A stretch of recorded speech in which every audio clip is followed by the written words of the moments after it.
Hello everyone. Who will be the next US president? Well, first of all, there's only 3 people left. And so you could just close your eyes and guess and you have a 33% chance of getting it right. But let's go about it a little bit more logically. And let's try to go about it backwards and do process of elimination. Cancel out people who I think will not be president. And then when we're left with one, that person will be president. I believe. So, the first person to get canceled out, Bernie Sanders. Bernie Sanders, for one, is entirely too old. Statistically, it's not likely that he'll be president because he's older, way older than any person who has ever went into office in the United States on their first term. The oldest person to ever be inaugurated to be president was Ronald Reagan, and that was at the age of 69. Bernie Sanders, on the other hand, would be either 74 or 75.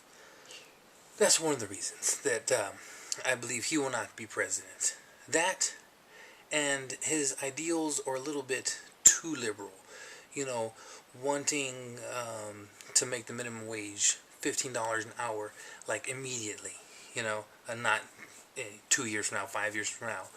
Pretty much, he thinks it just should be $15 an hour. Free health care, everyone.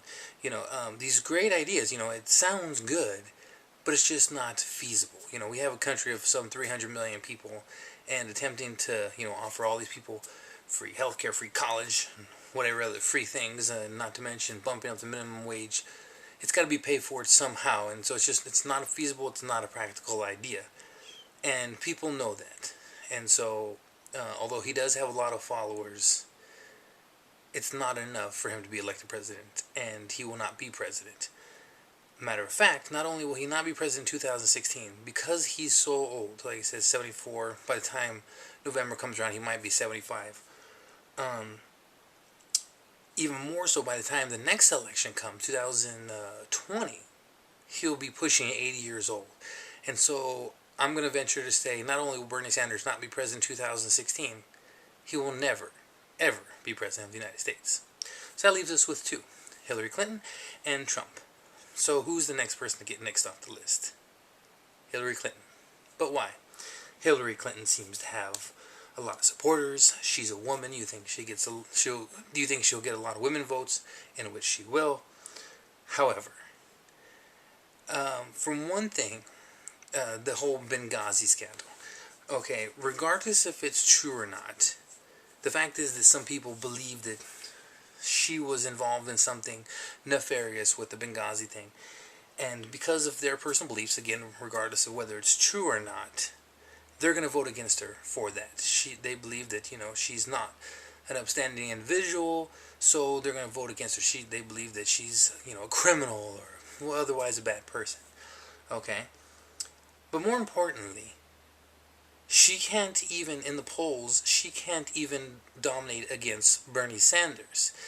The people on the Democrat side are obviously still uncertain of who exactly they want to run as president. You know, sometimes she dominates certain states where she wins, you know, with 50, 60, 70%. But there are other times where Bernie Sanders wins with 50, 60, 70% or higher, perhaps.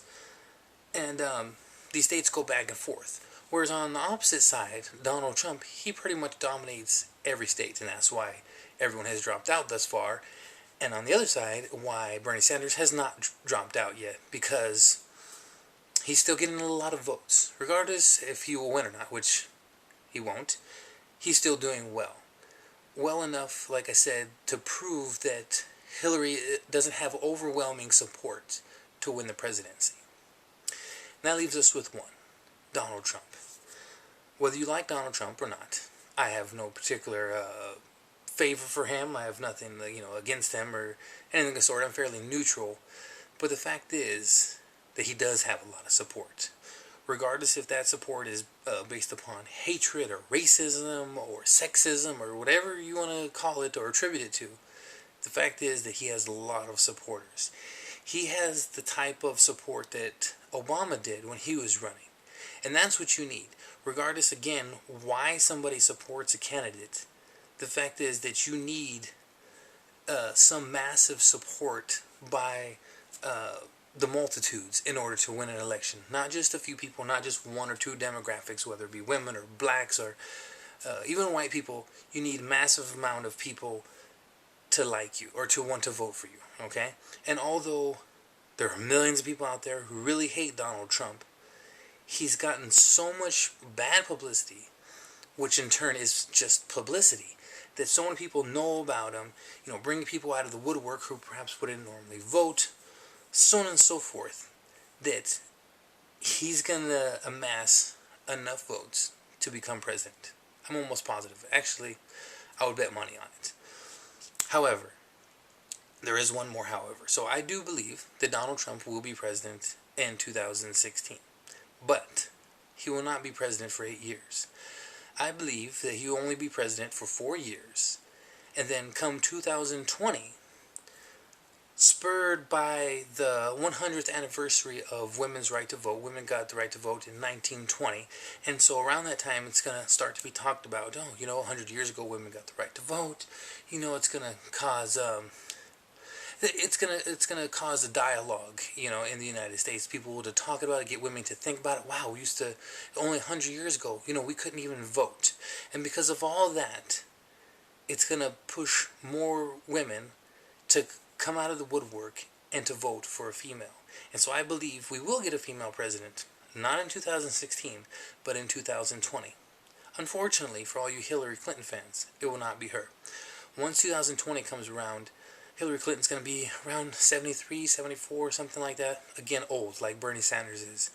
And statistically, as I said in the beginning of the video, Americans don't elect that old of people. Again, the oldest person in all the, 40 some odd presidents that we had, the absolute oldest person that we've elected for their first term was Ronald Reagan at 69.